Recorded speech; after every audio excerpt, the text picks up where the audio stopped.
Web sa último tao at último dia di debate di Kingdom Youth Parliament kuato malugar na San Martin.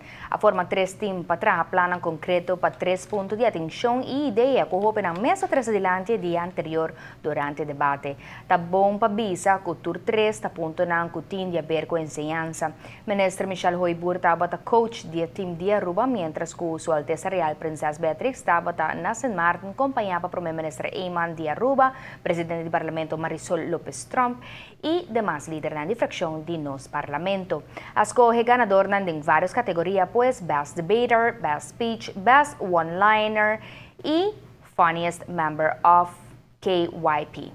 Mr. menciona que Best Debater categoría Senior abay pa Michiel van Stralen di Holanda, mientras que categoría Junior abay pa Warren Luston di Curaçao y Best Speech categoría Senior abay pa Nurian Helder di Aruba, mientras que en categoría Junior a otorgar el premio na Dwayne Griffith di St. Martin.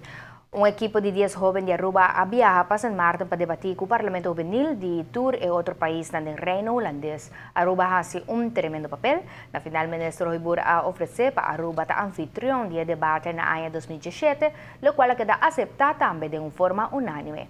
A noche, delegación ta regresa nos isla.